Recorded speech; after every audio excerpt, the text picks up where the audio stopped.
Salut tout le monde, aujourd'hui on est parti pour le 1198e épisode de l'After Zap Image et malheureusement on va débuter avec cette triste nouvelle dans le milieu du football. On l'a appris hier mais on s'en doutait déjà depuis quelques semaines. Sergio Agüero est forcé de mettre un terme à sa carrière pour des problèmes cardiaques.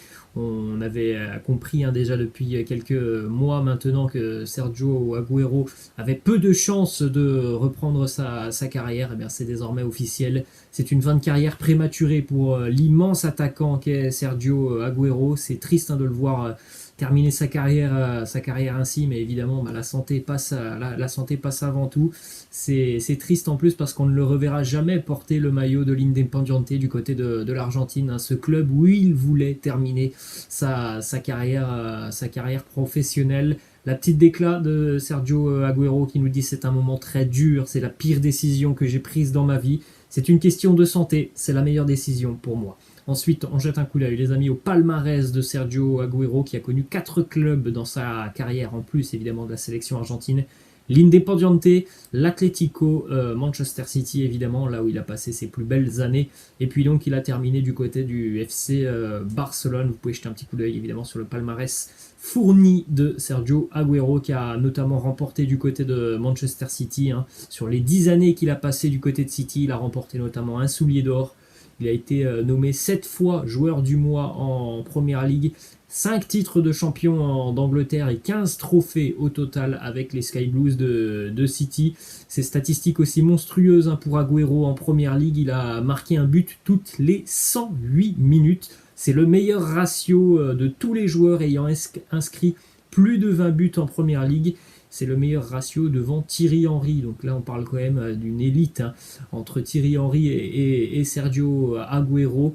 Évidemment, ça reste un immense attaquant qui va donc être forcé de mettre un terme à sa carrière. Sergio Agüero est aussi le 4e meilleur buteur de l'histoire de la Première Ligue avec 184 buts. Derrière Alan Shearer, Wayne Rooney ou encore Andrew Cole. Donc il fait partie évidemment des grandes légendes du championnat anglais. Une petite information aussi assez insolite en ce qui concerne Sergio Agüero. Il a marqué un doublé en tant que remplaçant à seulement 2 reprises du côté de Manchester City. C'était pour sa première avec les Sky Blues, donc il y a 11 ans maintenant. Et puis donc lors de son dernier match aussi, il avait inscrit un doublé. C'est une petite information assez insolite. 2 doublés pour Agüero inscrits avec City lorsqu'il était remplaçant lors de son premier match et lors de son dernier match avec les Citizens. Le petit message sur les réseaux sociaux de Léo Messi à son ami.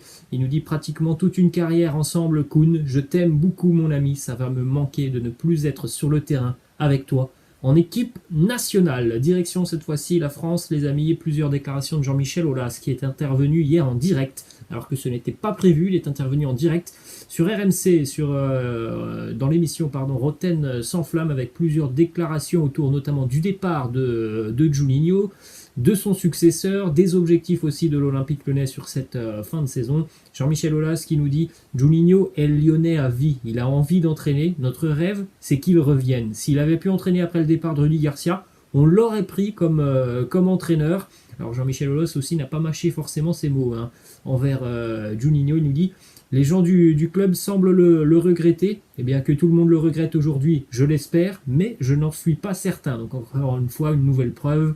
Juninho ne faisait pas l'unanimité du côté de Lyon. Autre déclat de Jean-Michel Aulas qui a taclé un petit peu Juni. Il nous dit Juni était fatigué, vous l'avez vu. C'est vrai qu'il n'a pas eu des succès. Il n'était pas heureux. Si j'avais pu le retenir, je l'aurais retenu.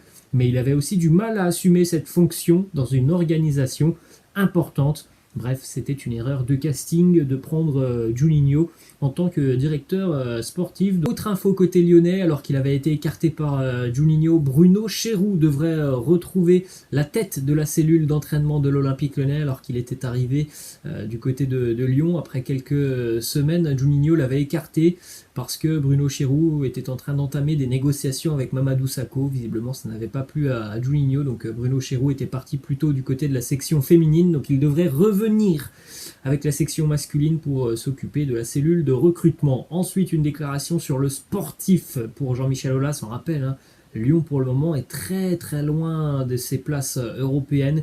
Jean-Michel Aulas annonce que l'Olympique Lyonnais va revenir sur le podium avec Peter Bosz. Donc voilà, du côté de Lyon, il va falloir mettre les bouchées doubles parce qu'encore une fois, on est à la mi-saison et encore une fois, l'Olympique Lyonnais nous déçoit. Du côté du voisin de l'OL, l'AS Saint-Etienne, on en avait parlé hier, Pascal Dupraz est le nouvel entraîneur des Verts. Deux déclarations de Pascal Dupraz qui nous dit premièrement l'AS Saint-Etienne, ce n'est pas possible de refuser, il n'y aura de la réussite que si elle n'est partagée. Nous allons nous maintenir car tout le monde va donner le meilleur de lui-même. J'ai la faiblesse de penser que j'ai des recettes pour que l'équipe aille mieux. Je vais insuffler mon élan, toute mon expérience et être dans le partage. C'est tout ce que l'on souhaite à la Saint-Etienne. Moi, je reste persuadé qu'il faut des renforts sur le mercato hivernal pour les Verts. Sinon, je pense que ça sera vraiment très très compliqué avec l'effectif actuel d'aller chercher le maintien. Ensuite, une petite information du côté du champion de France lillois. Visiblement, Renato Sanchez devrait continuer avec le LOSC jusqu'au moins à l'été prochain. C'est le quotidien L'Équipe qui annonce cela, alors qu'on sait qu'il y a beaucoup d'équipes qui suivent attentivement les performances de Renato Sanchez. On poursuit du côté du Paris Saint-Germain avec une information qui concerne le jeune Xavi Simons, qui s'est vu offrir une prolongation de contrat il y a déjà quelques mois par le Paris Saint-Germain. Les dirigeants parisiens veulent que le jeune joueur reste dans la capitale parce que c'est un énorme talent et que l'on souhaite compter sur lui à l'avenir. Mais pour le moment, du côté de son agent Mino Raiola, on exige toujours des garanties sur une présence dans l'équipe première pour le jeune Xavi et Simons. Si jamais Mino Raiola n'a pas obtenu gain de cause sur ces garanties, eh bien Xavi Simons pourrait retourner du côté de Barcelone qui est prêt de nouveau à l'accueillir. Ensuite, on a une déclaration de Kylian Mbappé sur son avenir. On en parle beaucoup de son avenir déjà depuis quelques jours. Et depuis ce fameux tirage au sort qui verra s'affronter le Paris Saint-Germain et le Real Madrid en huitième de finale de la Champions League, on a une déclat très intéressante qui nous donne un petit indice sur l'avenir de Kylian Mbappé. Il nous dit Kylian, les liens personnels sont bien plus excitants que l'argent. C'est l'expérience de la vie qui compte plus que d'accumuler de l'argent. Je veux découvrir, voyager, rencontrer d'autres joueurs, des cultures différentes. Donc bon, voilà, ça ne laisse quand même plus trop de place au doute, même si je pense que on s'en doute tous quasiment. Kylian Mbappé ne prolongera pas avec le Paris Saint-Germain, c'est mon sentiment, c'est ma conviction personnelle. Eh bien, ce genre de déclarations peuvent nous le confirmer. Il a envie tout simplement d'aller voir autre chose et ça sera certainement le Real Madrid. Ensuite, justement, du côté du Real Madrid, il y a un ou plusieurs cas positifs au Covid dans l'effectif des merengues. Normalement, le Real devrait communiquer dans le courant de la journée. En tout cas, ce que l'on sait, c'est que Marcelo et Luka Modric ont été testés positifs au Covid. Direction Barcelone cette fois-ci avec une petite information mercato puisque les Catalans pourraient accueillir de nouveau Alexis Sanchez. Il y a des négociations actuellement entre le Barça et l'Inter pour un échange entre Alexis Sanchez et Luc de Jong. L'opération semble déjà très avancée entre les deux clubs. Il ne manque plus que l'accord de Xavi. On rappelle que Alexis Sanchez a déjà porté le maillot du Barça. Ensuite, on enchaîne aussi avec une information qui concerne Erling Haaland et les intérêts notamment de clubs espagnols, mais notamment celui du FC Barcelone. En dehors des conditions économiques demandées par Mino Raiola, le représentant d'Erling Haaland, Erling Haaland a aussi demandé des garanties sportives au FC Barcelone. Haaland devra être le leader du projet catalan, il devra porter le numéro 9 et puis je pense que c'est le critère aussi principal, le Barça doit absolument être qualifié en Champions League la saison passée parce que on imagine mal Erling Haaland quitter Dortmund pour rejoindre un club qui ne serait même pas qualifié en Ligue des Champions. Et pour le moment, le Barça est très loin d'être qualifié en Ligue des Champions. En Liga, ça va pas très bien quand même pour les Catalans. D'ailleurs, du côté de Haaland, hier, un nouveau doublé pour l'attaquant norvégien. Le Borussia Dortmund s'impose 3-0 face au Greuther Fürth. Alors bon, ça n'a pas été exceptionnel cette prestation du Borussia Dortmund, mais évidemment, le talent individuel a fini par faire plier le Greuther Fürth, qui est l'une des plus mauvaises équipes de l'histoire de la Bundesliga. On jette un coup d'œil aussi, les amis, au classement des buteurs en bouli avec Robert Lewandowski est premier avec 18 buts, devant Patrick Schick 16 buts et Erling Haaland 13 buts.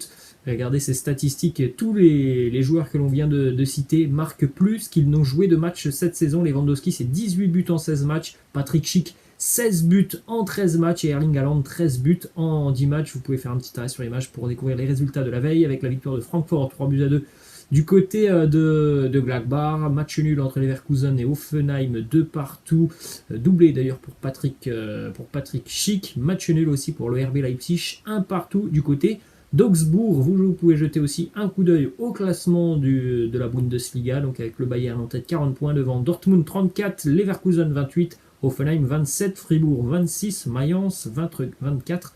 Le RB Leipzig est pour le moment en milieu de tableau, 9e avec 22 points. Direction l'Angleterre maintenant les amis pour terminer cet épisode avec la victoire des Gunners d'Arsenal hier 2 buts à 0 dans un derby londonien face à West Ham. Gabriel Martinelli et Emil Smith-Rowe ont marqué côté Gunners. Koufal, le Tchèque, a été expulsé côté West Ham. Alexandre Lacazette a raté un penalty. Victoire logique pour les Gunners qui ont dominé cette rencontre, qui sont sur une très bonne série actuellement à domicile. Et on voit vraiment un changement dans cette équipe des Gunners. Il y a des automatismes qui sont en train de se créer déjà depuis quelques semaines. C'est assez intéressant ce que l'on voit sur le terrain. Petite stat en ce qui concerne Gabriel Martinelli.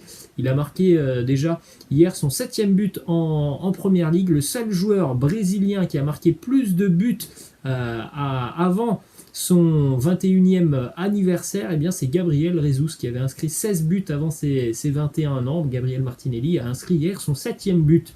Déclaration de Mikel Arteta qui nous dit: les joueurs ont joué avec la fierté et l'énergie que nous attendons tous d'eux. J'étais vraiment heureux. Pour ceux qui ont vu ce match, franchement, c'était assez agréable de voir cette équipe d'Arsenal qui retrouve, comme vous voulez, de la solidité défensive, notamment grâce à Ben White, grâce à Tierney aussi, et grâce au latéral japonais qui arrive en provenance de Bologne. Il y a quelque chose qui est en train de se créer dans cette équipe des Gunners. C'est plutôt intéressant. Une déclaration d'ailleurs d'Arteta sur le clean sheet, il nous dit, comme je l'ai déjà dit avant, je pense que c'est une histoire de collectif. Lorsque les joueurs font le travail, cela facilite le processus. Nous avons réduit de nombreuses erreurs individuelles qui, dans le passé, nous ont coûté énormément. Eh bien, c'est vrai que défensivement, c'est très solide. Cette équipe des Gunners, c'est la deuxième meilleure équipe à domicile aussi en Première Ligue. En 9 matchs, seulement 6 petits buts encaissés. Les 4 derniers matchs, c'est 4 clean sheets à domicile. Il y a aussi du potentiel offensivement, donc ça commence à ressembler à quelque chose du côté d'Arsenal. Voilà les amis, la fin de cette After Zappimage. J'espère que ça vous a plu. N'hésitez pas, comme d'habitude, à lâcher un petit pouce bleu. Je vous laisse, je vous dis à la prochaine. Ciao.